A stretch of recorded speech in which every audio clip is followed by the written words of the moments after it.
Hi guys, it's me, Lydia Bugg, the queen of 90s video games with a similar plot to the island of Dr. Moreau. It's a very small and specific queendom.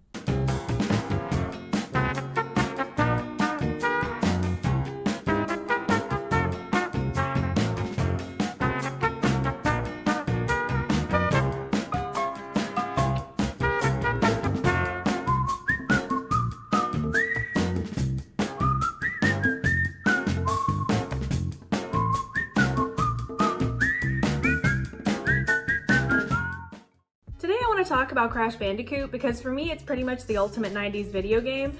It's the first video game I ever played and I can't really remember how I got into it. That's a lie, I remember. My friend's hot brother was into it, so I lied and said I was too. Then I asked for a PlayStation for Christmas, and when I finally got one, it turned out that Crash Bandicoot was a pretty hard game, and for me, a girl who had never played video games before, it was pretty much impossible. But then my friend's hot brother gave me a cheat code book for it, which I kept forever and never spoke to him ever again because I liked Crash Bandicoot a lot better than the hot brother. So that's how I got into Crash Bandicoot. As an adult, I see Crash a lot differently than I did as a kid. He's basically Mario for assholes. Comparing them side by side, it's almost like they reverse engineered Mario to make Crash. Like, what do people like about Mario? He's just a regular guy, he's a plumber, he's got a job, he's just trying to get by in this world. So the opposite of that is probably a mutated rodent boy who won't put on a shirt. It's a lot easier to understand who Crash Bandicoot is when you understand who created him. The owners of Naughty Dog, Jason Rubin and Andy Gavin, were 24 when they were making the Crash Bandicoot games, and it kind of sounds like they made a god in their own image. If you read any of the many oral histories of Crash Bandicoot that came out in 2016, the 20th anniversary of the game, you get a pretty good sense of what the work environment at Naughty Dog was like. There's a lot of stories of them like bringing a not very well trained dog onto the Universal lot and driving golf carts backwards at 70 miles per hour and eating raw spaghetti for some reason. It all sounds very fun and charming if you're picturing yourself as one of the guys from Naughty Dog and not, say, a woman getting run over by a golf cart going 70 miles per hour. The guys at Naughty Dog gave Crash Bandicoot 3 main personality traits. 1, he's an asshole. In all of the early advertising for the games, he's like running over mailboxes, bothering families while they're eating pizza, literally pushing a grandma, calling a guy whipped for going to the movies with his girlfriend, threatening Mario at his job, and generally being the shirtless incel next door. I'm hot, you're hot, who wants to pet me? They wanted us to know that Crash Bandicoot wasn't like other video game characters. He was a cool guy. Like, he listened to Blink-182 and Mainline Surge, even though it made his tummy hurt, and he was always cranky. Crash's second core personality trait was that he is very dumb. There's a little 2D intro that you can find online for the original game. It was never released with the game because Sony really wanted to focus on the 3D animation. That was a huge selling point for the PlayStation. So for their big 3D game, they didn't want a 2D intro, which totally makes sense. But like I said, you can still find it online. And it seems to focus very heavily on how dumb the hero of the game is. Should have been a genius, but he doesn't quite compute. His brain's been rearranged. Crash's third personality trait is the one that ended up becoming the most problematic for the game studio, Universal. It's that he's in love with a female mutant bandicoot named Tawna. He spends the entire original game trying to rescue Tawna from Dr. Cortex, and then by the second game, Tawna's nowhere to be found, and he's working for Dr. Cortex, because again, he's very dumb. Where did Tawna go, you ask? She went to Bandicoot Prison for the crime of being too sexy. Universal felt that Tawna wasn't appropriate for a children's game. And if you read the original pitch documents for what was then called Willy the Wombat, you can sort of see why. They are like really heavy on the Bandicoot lust. There's a lot in the original pitch documents, like a lot, about how Dr. Cortex is in love with Crash's girlfriend, then called Carmen and referred to in the documents as the beauteous wombat/chick, Carmen. Sorry, whenever you say anything that creepy, a fedora just automatically appears in your hand. Anyway, it doesn't matter to Cortex that Carmen isn't human because he hates humans, so the fact that she isn't human is even better. However, Carmen doesn't love Cortex back. She only has eyes for our hero, Willy the Wombat. Willy is originally described as brave, happy-go-lucky, and totally confused. His brain is fried by the Cortex vortex, And then there's a lot more stuff about how he's totally, helplessly, completely in love with the voluptuous Carmen.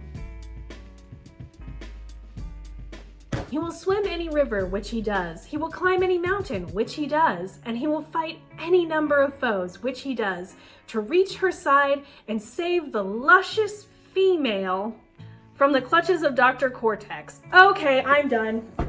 Universal Studios had some notes on the original pitch. Mainly, what's with all the hot wombat talk? Why do we keep talking about how hot the sexy wombat is?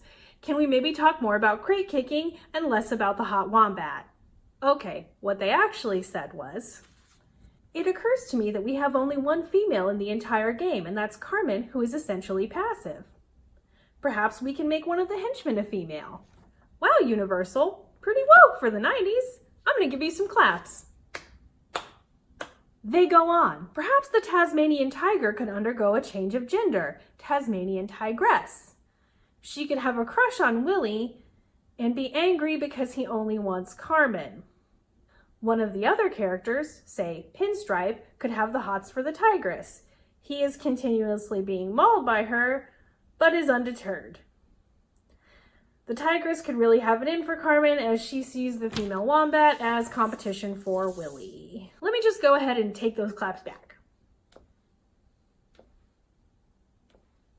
Tawna was quickly replaced by Coco Bandicoot, Crash's little sister, who was a more 90s era girl power kind of character. She wore a much less revealing outfit, these big baggy overalls. She was a computer expert, but of course her computer was bright pink, lest we forget she's a girl, and she was, in general, smarter and more capable than her goony older brother Crash. Where Coco came from is never addressed. Was she evolved before Crash? Where was she during the entire first game? Doesn't matter. Old sexy girl out, new smart girl in. That's the official corporate definition of girl power. Girl power! It's for one very specific kind of woman, and corporations get to decide who. Can't we just have more than one woman in our video game? No!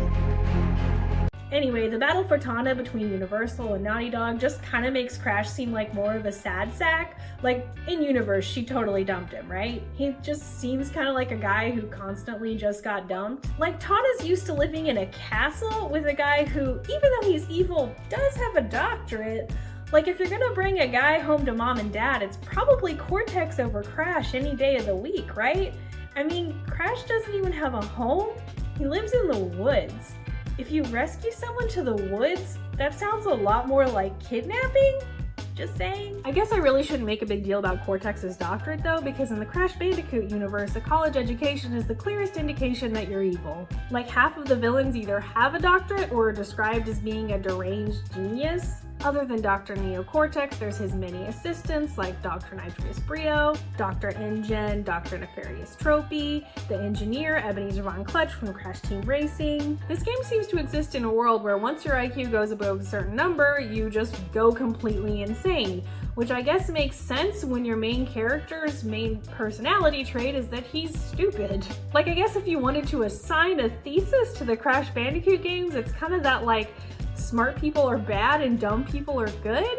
Sorry, this has been a lot of dunking on Crash, but I don't want to make it seem like I hate the game. There's actually a lot of things that I love about it. There's very little, like, reverence for the franchise. Nobody's asking, is this part of the Crash Bandicoot brand? Which I kind of love. Like, the Crash Bandicoot brand is a trash fire, and we all know it, and we all love it, which is why it's great. Like, new character creation for the Crash Bandicoot franchise seems to mean that someone, like, drinks a bunch of cough syrup and takes notes on their fever dreams.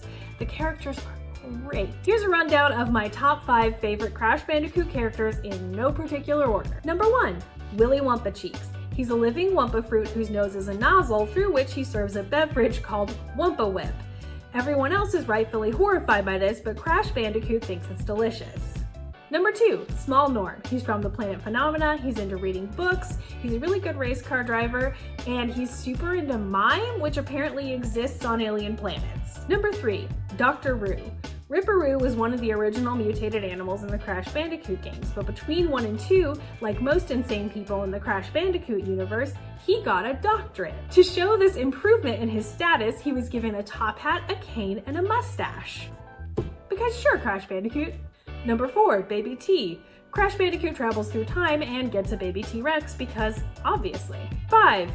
Entrance. He's a little egg-looking dude who's from the 5th dimension, and one of his little hands is like a pocket watch that he can hypnotize you with, but he can also throw it at you like an angry drag queen with her wig. He also has like one big eye for some reason. So just to review, Crash Bandicoot is a game created by a bunch of insane 24-year-old raw spaghetti eating maniacs. It's pretty hard, but also fun. It's got some of the creepiest origin stories I've ever read. Overall, I'm gonna have to say, don't even say Crash Bandicoot in the same sentence as Hey Arnold. It's not Hey Arnold. Thank you for watching. You can check out some funny articles from me on bunnyears.com. You can also follow Bunny Ears on Twitter at bunnyearsweb, and you can follow me at Lydia.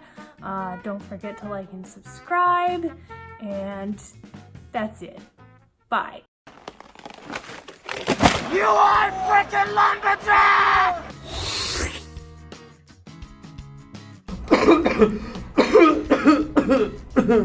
I'm dying. Please visit my website, my podcast, and my other YouTube channel.